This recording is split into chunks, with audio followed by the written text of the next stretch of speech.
Okay, do we have all the participants there? On the line, what we can see is we have Ibrahima on the line. We have Yukinori, Mohamed Tati, Francesca Caponera. We have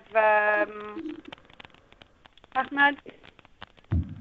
And for those of you who are dialed in on the phone, if you would like to let us know who's there. Hi, this is Andrea from Tajikistan. Good afternoon, everybody. Hi. Good afternoon. Okay, let's get started. Thank you all for participating today. Hi, good afternoon. Yeah, from... Good afternoon. From Jordan. Hi, Philip. Yes, good afternoon. This is Nada from Khartoum. Good afternoon. Hi, Nada. Hi. Shall we start? Okay. Good afternoon to all of you colleagues. This is Majid from HR in Rome. And I would wish to welcome you to this 30 days conference call after the 30 days from the training that you have attended. As you know, there will be another call in once we pass the 60 days, and then once we pass the 90 days. This call is to listen to your reflection on the training that you have attended in Cairo. I did attend myself the leadership training that was held in December in Rome, and it was targeting newly appointed country directors or country directors who assumed this role for the first time. And according to me, I did see the benefits of that training, because I think it's the first time that we focus on issues that the whole organization wishes to take direction on, particularly when we talk about the partnership, when we talk about the purpose, when we talk about performance, and so on. I did not see in any of them the assignments that I have, or the countries that I have been deployed to, that we really emphasize on the values of the purpose of our mission or of WFP. We are performing we are a good performance in the field, but still we think we can also improve. We can achieve far better than what we already achieved today. We know that we are the heroes among the UN system, but there are two areas there are two things that we need to do actually in there, which is to maintain that level of performance, and at the same time we would like to also to improve it and become not only the best among the UN, but also in the whole humanitarian work. Today also we have Vanessa, as you all know, who was there with you in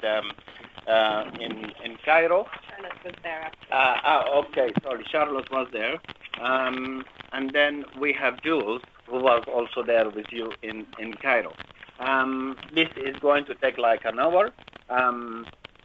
We would like to listen to you, but how did the 30 days challenge help you practice and apply the tools and skills that you may have acquired during the training, your experience in applying the learning, and what remains also as challenging for you. And then Jules also would be is there, and he will be giving us also on the forming a trusted peer group, and then talking about helping him for managing your board effectively, and so on. So I give the floor to board, and I welcome all of you to this session, and over to you, Jules. Thank you, Majid. And for all of you who are joined with us today, good morning, good afternoon, or good evening, depending what time zone you might be in.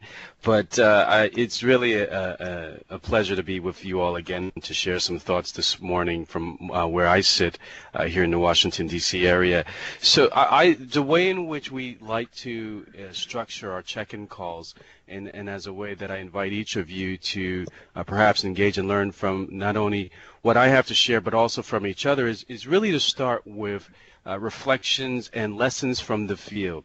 And what we invite here specifically is to hear from each of you or some of you who would like to share with us, ways in which you've been exercising leadership. So we'll spend some time on this discussion talking about how you are putting into practice your leadership. But then I want to move into a conversation around trusted peer groups, a trusted pool of advisors, people that you can rely on who care enough about you to tell you the truth. If you recall back in our Leading for Zero Hunger program, when we spent the time together, we talked quite a bit about coaching and the importance of building rapport with others and the like. In some ways, this is sort of extending that coaching pool, but in a way that also provides coaching to you and support for you, a way in which you build community. And so we'll spend some time talking about what does that mean in the context of forming a trusted peer group, some of which I suspect many of you already do naturally. And then we'll hear from Vanessa, who will share some additional perspectives about the community of practice that has been something we've been growing and building and expanding to provide each of you with additional resources to continue growing the community and keeping the community for Leading for Zero Hunger alive. So that is our agenda for today, and without further ado, let me invite each of you to get your voices on the call. And so what I would ask is, as you think about, for some of you, if you don't have the slides in front of you, this is a series of questions focused on the 30-day challenge, and more importantly, how you've been applying your leadership and your learnings back at your respective offices, whether it relates to the 30-day challenge or other lessons. But what I wanted to do is maybe hear from you. If you'd be kind enough to share with the group, what are some things that you're learning or doing and applying as it relates to leadership? Over.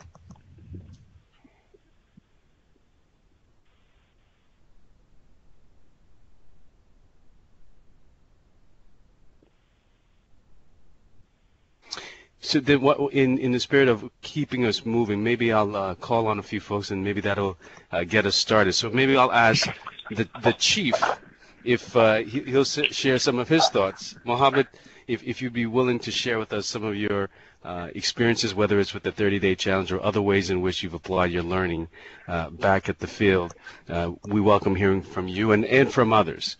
Over.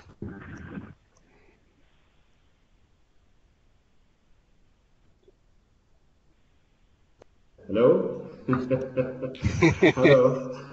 Hello. You put me in a very terrible situation. So I want me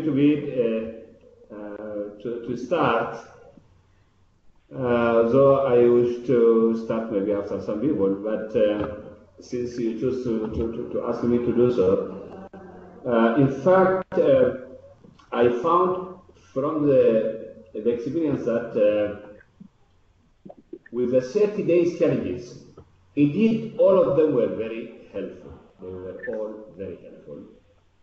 And it was like while we were back to our day-to-day activities, and busy with meetings, busy with activities, busy with discussions here and there, and never-ending, challenges in the field. Those messages were really helpful in drawing our attention of what we have learned and committed ourselves to do during the workshop. And in that sense, it was very helpful. For instance, going out, just to give an example, one of the challenges, micro actions, saying that go out, talk to somebody who you think is doing a great job, and publicly announce that this person has recognized this work, the work of that specific staff. And for this is just an example. It was very helpful in that sense, and I took the advantage, and that reminded me that I need to do this.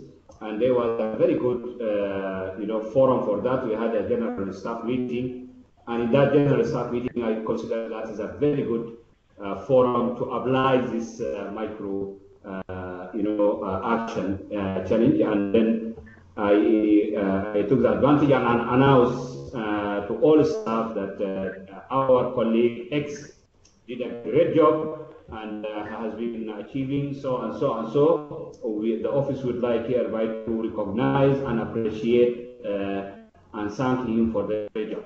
That was, for this, just an example. In that sense, all the micro action challenges were helpful to take us from the routine and the busy, day of our day-to-day work to remember that we have something to do differently. And in that sense, it helped me a lot.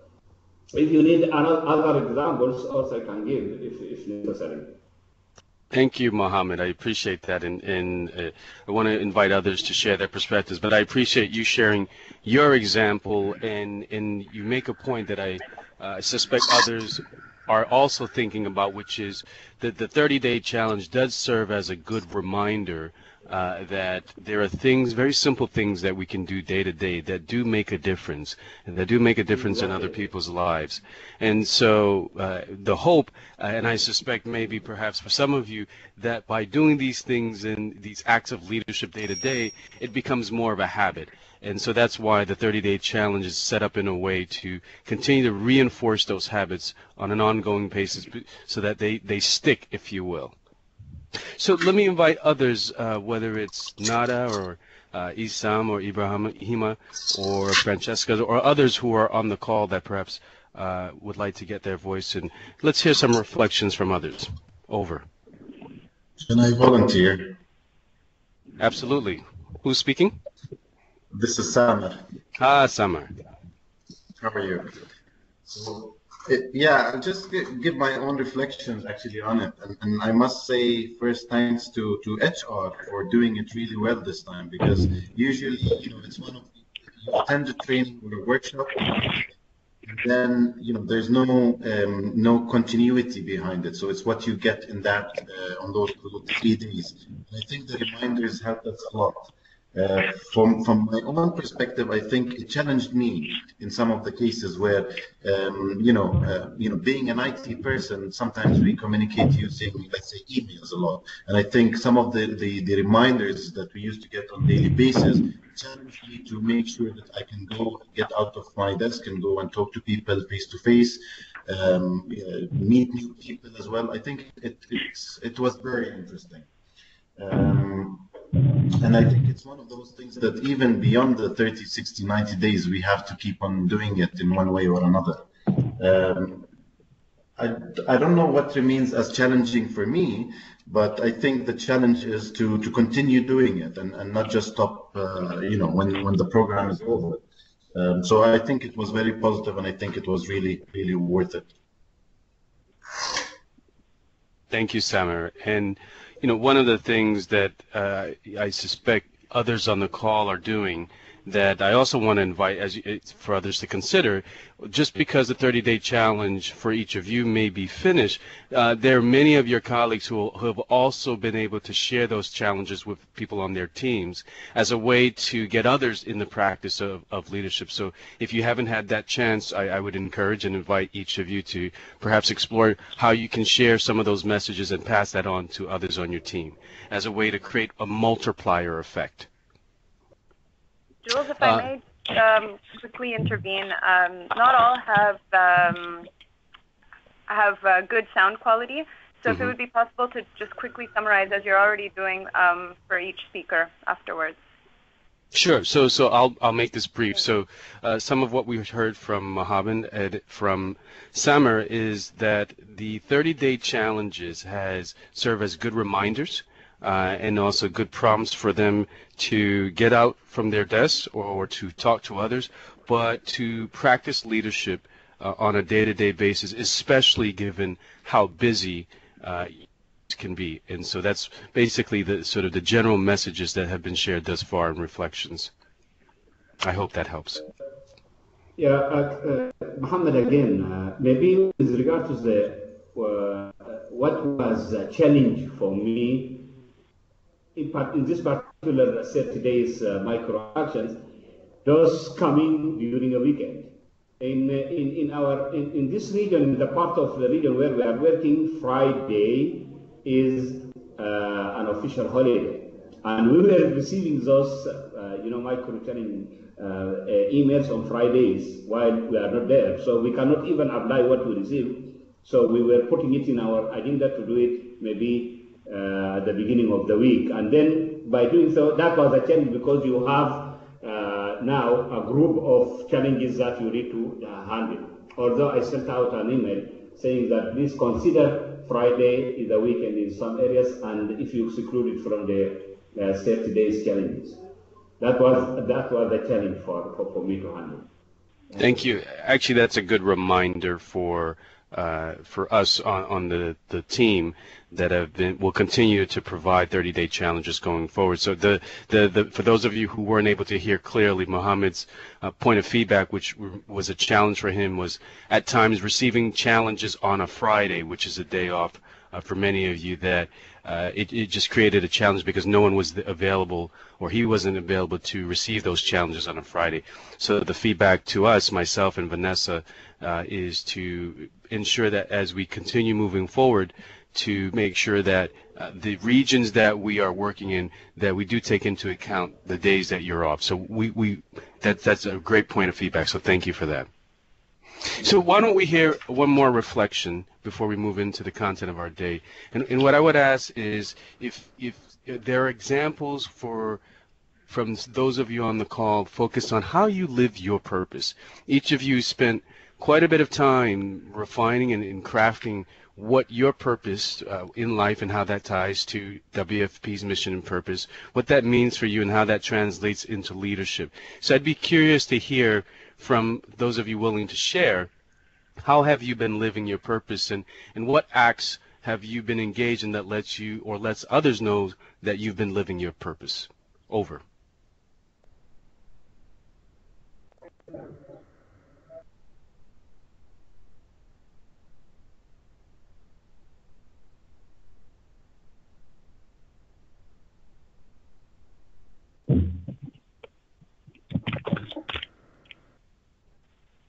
So this is Ibrahima. Let me come in maybe to share. Please, welcome.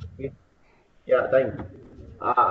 First of all, let me come back a bit to the challenge. Mohammed Saji talked about the getting the information on Friday, and the other one which I can add on it is sometimes we have a very busy schedule during the day and a lot of meetings. Then when the challenge arrives, I will just flag it, then wait the next day in order to implement it. So then sometime I have to wait 1 day and a half, then I will have 3 or 4 challenges to implement. That's one. Second, also, who will monitor if I did it or not?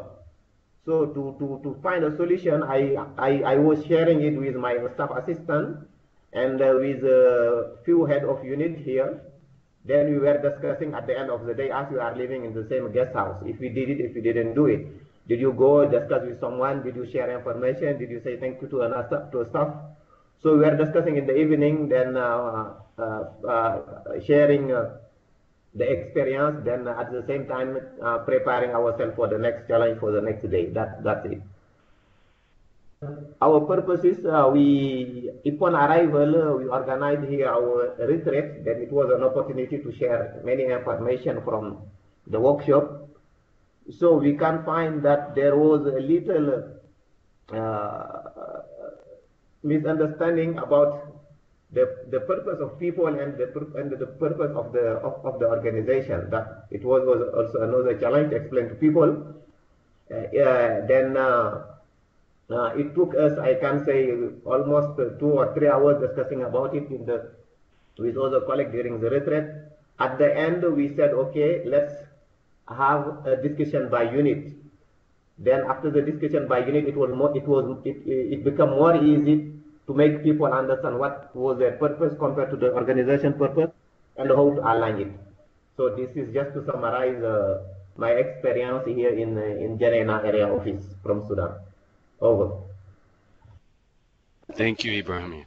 Your example, and for those of you who weren't able to hear, Ibrahim was sharing his example of how he's engaged in a recent retreat to talk about individual purpose, but WFP's purpose as well, and the exercise that took over 3 hours talking about the different purposes for each individual unit, and the dialogue that was generated in support of that. So I think the fact that you, and I suspect perhaps others, I know others of your other colleagues in different workshops have also been engaged in conversations focused on how does purpose really drive and influence our actions day to day, and to have more explicit conversation and dialogue around that. So I'm excited to hear that you and your colleagues and your staff were able to do that.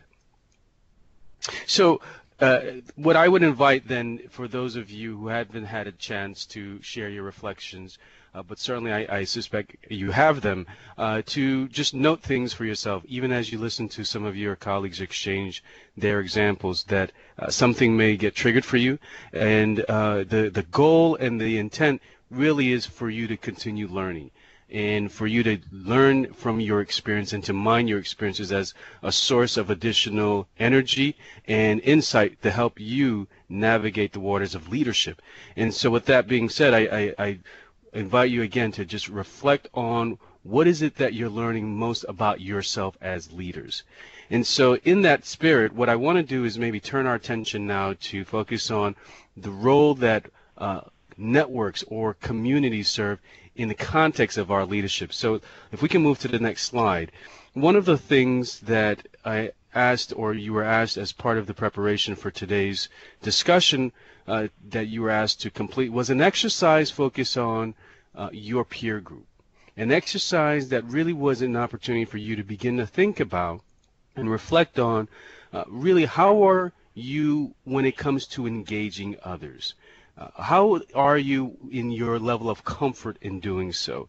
And so while I won't ask for individuals to share the results of that exercise, that's really for you personally to sort of reflect on how that occurs. But I do want to spend some time sort of drawing from, as we think about the experience and the importance of drawing from your understanding of yourself and your interest and willingness to engage with others, that the importance of forming a trusted peer group is also part of the experience, and what we want to invite and share with you today about the power of networks, the power of having people around you who can support you and continue to create that lift for you.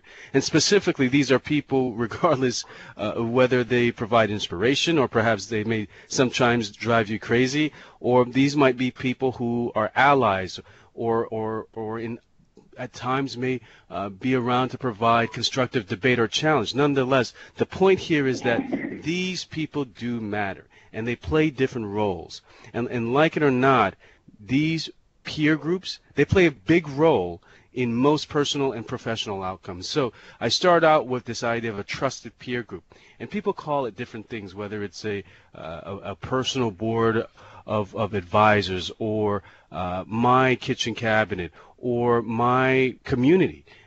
Regardless of whatever it is you call, these are people who you call upon periodically for advice, whether it's to think through how to actually set up a new program, or how to initiate a change, whether it's in your office or whether it's working with some of the partners that you work with. But it's also an opportunity for you to get feedback. And the feedback here in the context of people who are willing to tell you something that may not always be what you want to hear, but you need to hear.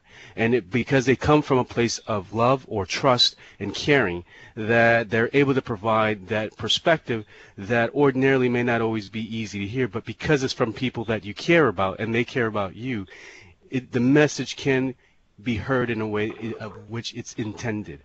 And also, these are people who you can find a source of strength. And so in a moment, I'll share some some thoughts about ways in which you can identify different people to serve different roles on your board peer group.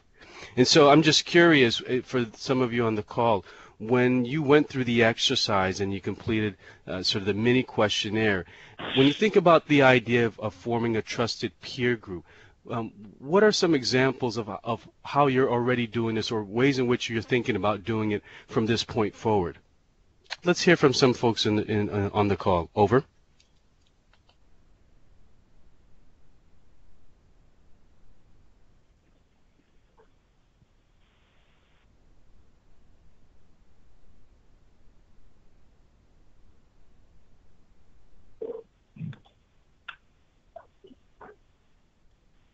I know this is not a shy group, so. Yes, Jules, this is Baker in Yemen. I would like to make a suggestion. Baker. Please. Not necessarily to intervene or in response to your question. If it is possible, since you have the list of all of us there, maybe you could call upon the name that you pick up there randomly, so that we don't need to wait for each other. It's not because the group is shy, but it is because I am here in Yemen. I'm expecting maybe Nada in Iran to intervene, or Nada is expecting somebody else, something like that. Over to you. I appreciate that, and you know, I'm wanting to balance how many times I call on people, and also giving people an opportunity to speak for themselves. So I can spend a little more time maybe inviting more directly. So thank you for that invitation to do that. So then let me call. Yep. Francesca would like to say something. I'm not sure if she was muted from your side. Okay. I don't have any control over them, so. Okay. Okay, so Francesca, if you can hear, if you want to write your comment down and we can read it for you. Over to you, Jules. Thank you, Vanessa.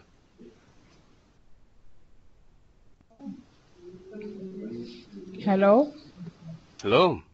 Yes, this is Nada from Khartoum. Okay. Hi, Nada. While Francesca's writing her thoughts down, please share yours, and then I'll share what Francesca's written once she's finished. Okay, sure. So, hi to everybody first. I have did trusted peer group, and I scored 30 actually. Okay.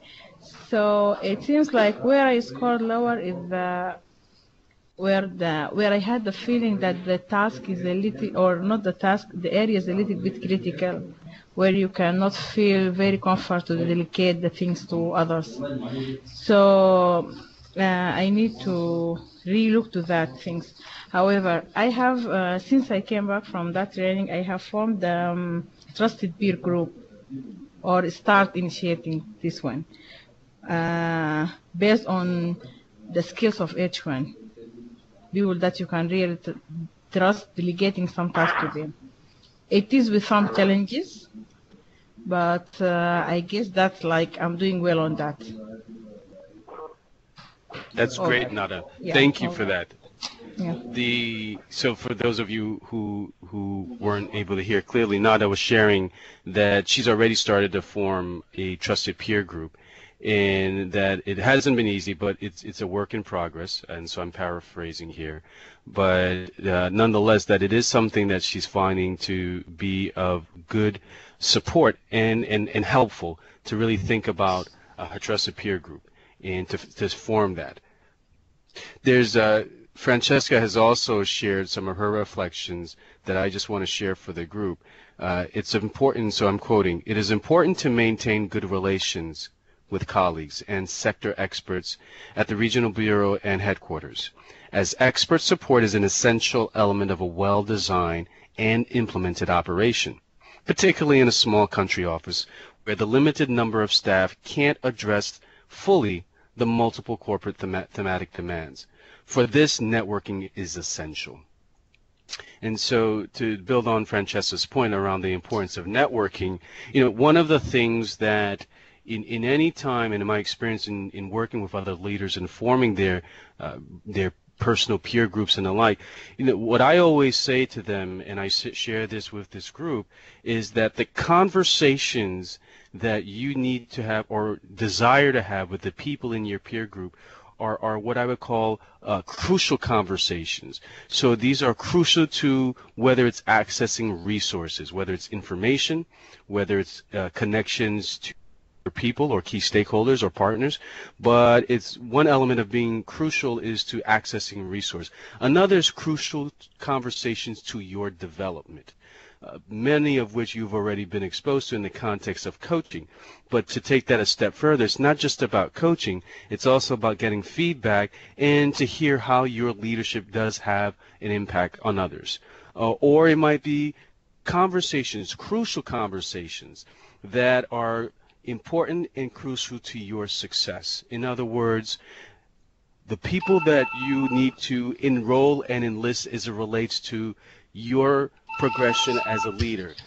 If I can ask if you can go on mute, if you don't mind. Hello? So Hi. I'm going to ask if you're on the call, if you can just mute for others' benefit, please. Thank you. So anyway, the point being here, what sits beneath those crucial conversations, which I suspect many of you already have already tapped into, is the importance of trust. The importance of trust, that in any of these relationships that you develop, that trust is an important element and one that requires a real degree of openness, a degree of acceptance, a degree of real transparency and challenge. So as you think about these relationships and as you think about setting up these peer groups, part of the challenge for you is to conduct your own trust litmus tests and to determine whether or not these people are people that are trustworthy and that people that you feel can also be of service to you. And one final point from Francesca, she agrees on the personal development and that receiving feedback from someone you do trust is important, and it happened big time last evening for her when she was able to talk with Rita. She received some great coaching, and that coaching helped her put things into perspective. So again, we hear from Francesca, who shares her own example of the importance of trust and getting feedback and how she's been able to put into practice what she's been able to receive from Rita in that conversation and exchange. So let me, what are others' thoughts around this idea of forming a trusted peer group? And I'm going to ask perhaps maybe Jules, who's joined us. Jules, or would you be willing to share your own reflections around forming a trusted peer group, whether people you may already have that are part of your community and support system, or people that you're thinking about that and ways in which you're doing so? What are your reflections? Over.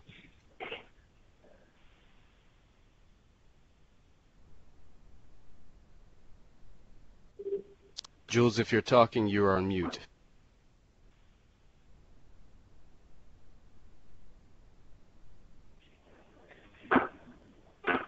If Jules is not there, can Baker jump in? Yeah, please. Okay, this is Baker in Yemen. I just wanted to share my experience with the forming of this trusted peer group. My own personal experience, and I think this varies from person to person, is that building such, it takes longer, at least for me. And when I look at the trusted peer group, this is a group, for example, which I would send the questionnaire, let's say, to make a 360, and things like that, or people I would like to ask very honest questions about myself, and they can give me quite very open and sometimes very difficult to accept kind of responses. And I have, the experience I have is that for example, where I am now, of course, I have a team, which is the heads of units team, with whom I run the office. Because my principle is that running the office is not a one-man show or a one-woman show, but it is a team show. So within that team, as an example, although I have been here for over 1.5 years, I can see maybe about 2 people whom I can include into that trusted group. So my trusted peer group, it grows with time.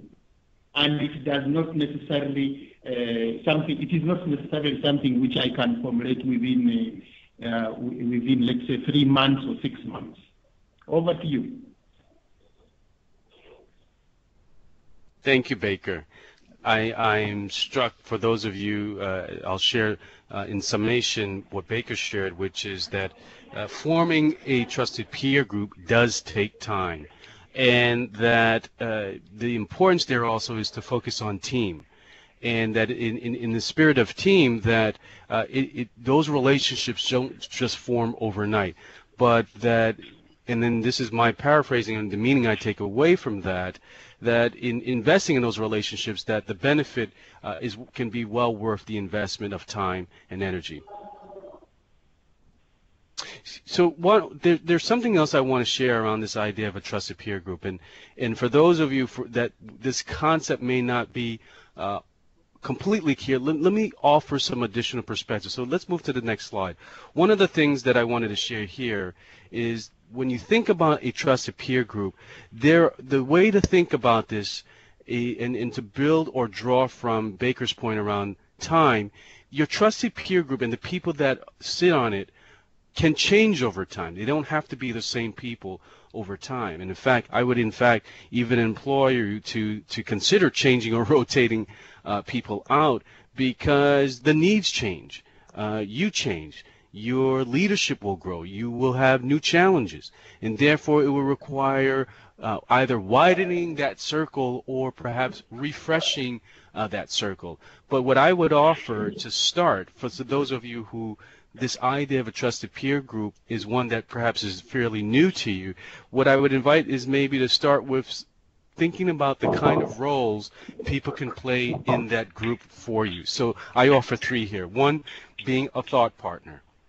And the intent of a thought partner is really meant to be someone who you can explore new ideas with, someone you can debate or engage in constructive debate with, that will ask you very tough questions, won't give you easy answers, and in the process of doing so will also enable you to learn from yourself about what are the things that perhaps may be blind spots that weren't always readily available or present for you. The second idea or second role is what I would call an objective supporter. This is someone who truly is a sounding board. They're here to provide you with very honest, very open feedback, and in some cases they also are people who actually are quite skilled in providing coaching. They do this in a way that's a coaching-based way, and they do so in a way that also helps you balance your own development and growth as a leader in the context of helping you achieve your own ambition of being a more effective leader, whatever that might mean for you. So these are truly your confidants. And then the third role that I would invite you to consider is what I would call an accountability partner. These are people in your specific cases that will reinforce what you've learned from Leading for Zero Hunger. In many respects, these are the people on this call. These are the people that you can engage with, whether it's in your country office or sub-office, or people who are from different offices, but you have this shared cohort experience now that you can call upon each other, and in ways that can draw from the shared experience you had over those 3.5 days. But the point here is that these are people that are you've entrusted to help you hold yourself accountable. They're not going to hold the accountability all for you, but they will help you help yourself in being accountable.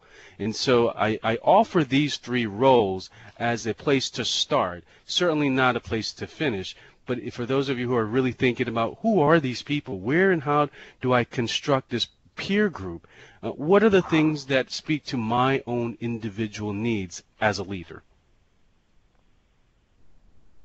I'm just curious, what are some other roles that people might be thinking about when they think about forming their trusted peer group? What's 1 or 2 that are out there? Maybe I'll ask Jules if you're able to join, or perhaps Ahmad or Yuki. What are your thoughts when you think about roles that are unique for you?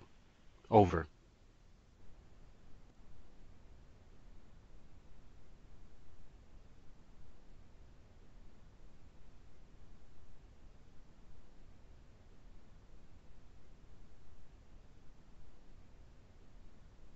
If you're speaking, you're on mute, but I welcome others to share their thoughts. It looks like Ahmad's coming off of mute. Ahmad? Hello. Hello. Good afternoon, everyone. Good afternoon. Yeah. Actually, what you said is about the forming the, trusted peer and what other experience that we lack it or we need other to support. I totally agree, and actually, this is exactly what we need to look at for advice or what we kind of the knowledge that we don't have, the other are more qualified, that when we share such a group, we'll get a benefit and a good advantage from their experience. And but all will be based on trust. So if you trust these people, definitely will be a great advantage for you, for your leadership style.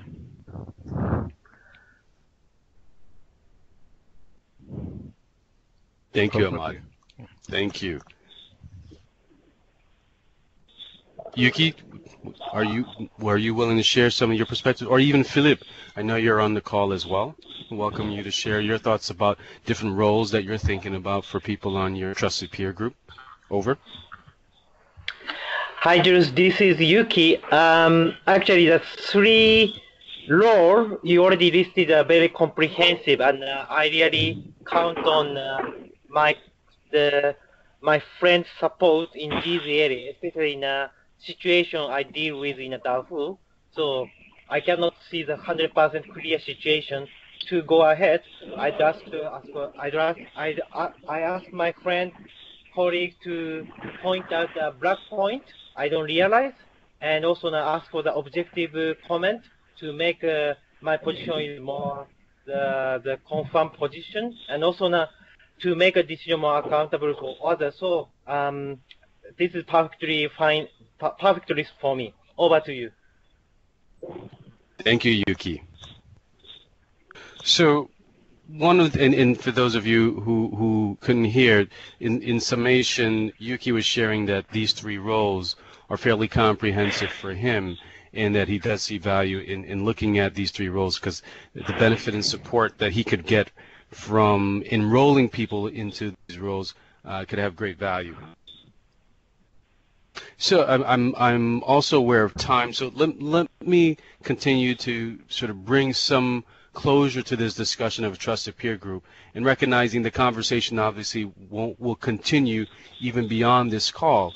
But just a few thoughts to keep in mind between now and the next time we're together with our 60-day check-in, that hopefully between now and then you will have given even more attention and place even greater, with intent, focus on forming or refining your trusted peer group. And that the ways in which you do that will really be important for you to find people who can continue to provide support for you.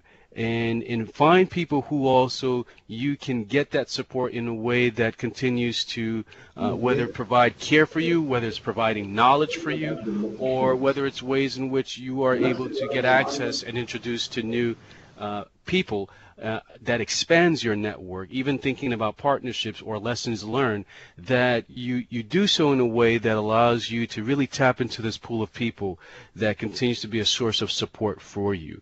And that as you continue to grow as a leader, that the message here is leaders don't learn alone, and that it does take a community of leaders to truly create that lift in whatever means or has importance for you, whether it's living your purpose, whether it's running the sub-office that you are responsible for, or in other ways that you need to exercise greater leadership, that you do so in a way that draws upon this group.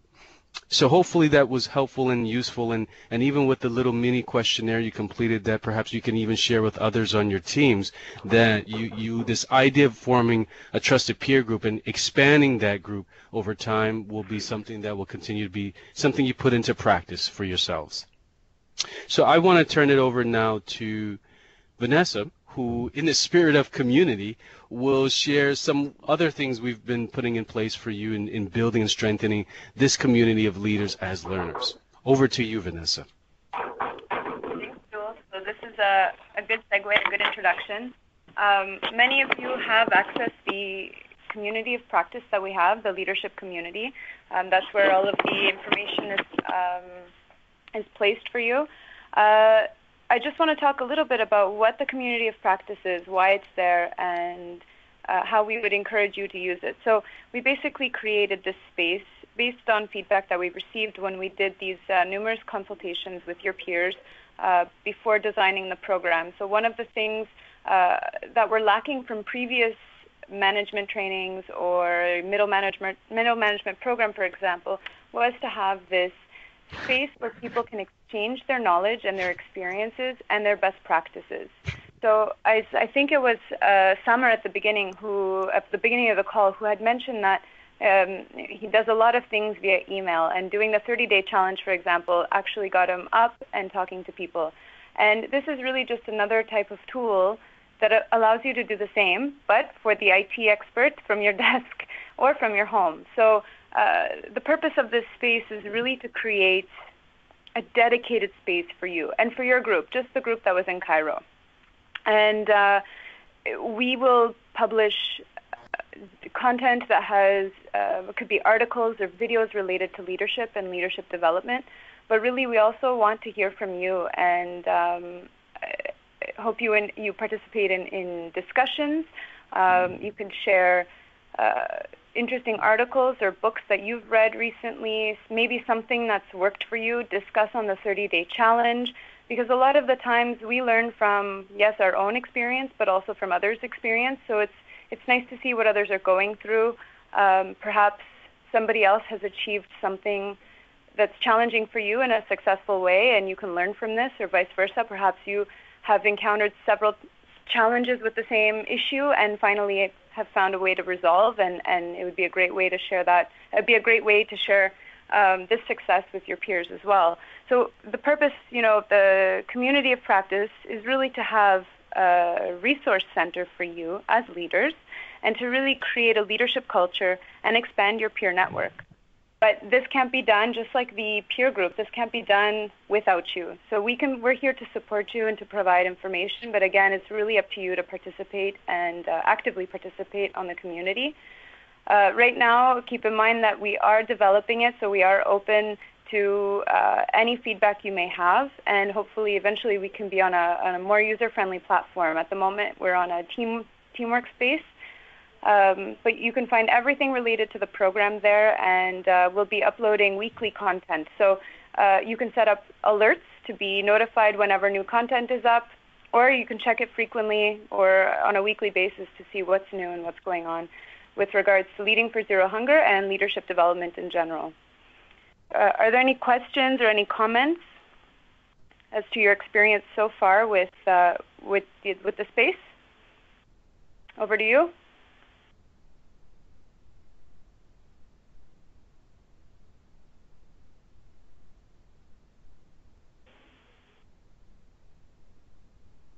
So I don't know if you, Vanessa, you're asking the group. Yes, I'm asking the group if there's any questions regarding the leadership community or any comments.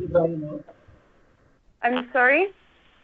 Yeah, this is Ibrahim. I think it's a good idea to pair with colleagues, but I think also the view is also very, very good. Discussing with other colleagues from other agencies and exchanging information with them about such things, it's very, very important. Here, really, we are getting very big experience, big exchange of information with colleagues from UNAMID, from other UN agencies, as well as NGO on such discussion. They were very, very interested by this kind of discussion.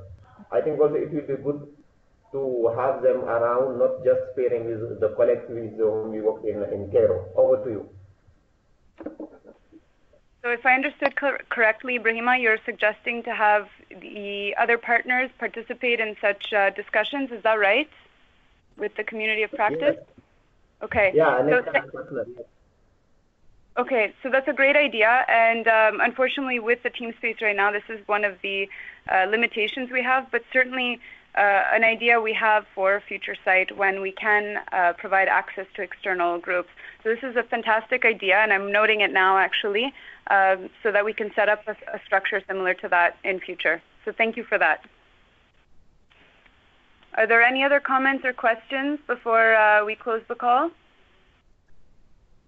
Yeah, Mohammed is speaking. I think in general regarding this, the community of practice and also the previous slides today by Julius, one of the challenges that we have been facing, particularly when you are working in the field,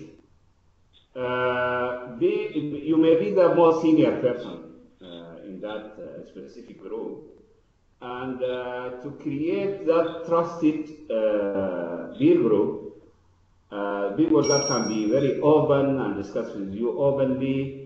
Sometimes it's a challenge. It's a real challenge because those all of them are your subordinates. So you know to let them speak out or voice out frankly, openly their views, their ideas on your leadership style, where you need to improve, and it's a bit challenging when you are doing it with subordinates. So maybe for those working in headquarters or in regional bureaus and country offices, you have so many of your peers around, and then you can really create that one easily. I don't know how this can be done. For instance, Ibrahima mentioned an example of having other colleagues maybe at the same level from other UN agencies or from other entities, and there you can create that community. I don't know whether some of the colleagues here experience the same, and what were their, because I tried to do this and I faced some challenges and difficulties. Over to you. Hello. Sorry, Yes. just a moment. So Sati, Jules, just one moment before we move over to you. But Sati, I just wanted to be clear, your comment is more around the community of practice online or the peer group that we were talking about with Claudie Jules? Yeah, the peer group, in particular. So you're saying you're having a little bit of difficulty, a bit of challenges when you're in the sub-office. Yeah, because you don't have, most of the people around you are your subordinates, particularly if you are the supervisor, if you are the leader. Mm-hmm. Well, if I can just make one suggestion, and Jules, you can add to this if you have anything to add, of course. I've spoken with some of the actual more senior leaders here who met at a similar event. They had done a training together, and they're actually in all different country offices throughout W. And what they do is they schedule every month, they schedule a call to have amongst themselves and discuss issues, and also just catch up amongst themselves, talk about work. So it can be done if you already have trusted peers. A good way is even just starting with 2 or 3 and setting up those calls or finding a way that works well for the members of your group that you want to start. Jules, do you have anything to add to that? Just to build on and emphasize that your trusted peer group doesn't have to reside just within your office. I mean, I think that's the ideal. I think also to your point, Mohammed, that the realities of what you face and the fact that many of the people sometimes surrounding you are your subordinates, I think those are limitations that perhaps for some of you, you may be imposing on yourself that don't have to be limitations.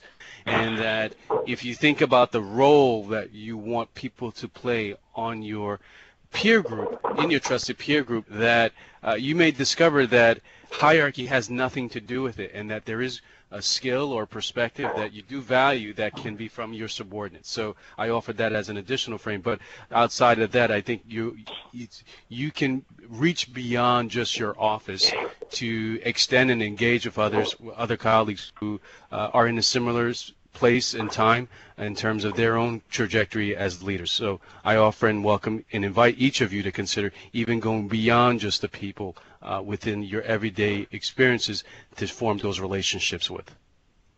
Over. You're absolutely right.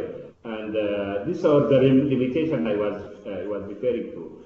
It has nothing to do with hierarchy, but as a leader, maybe I am convinced with that. I'm eager to hear, I'm eager to get feedback, I'm very, open feedback.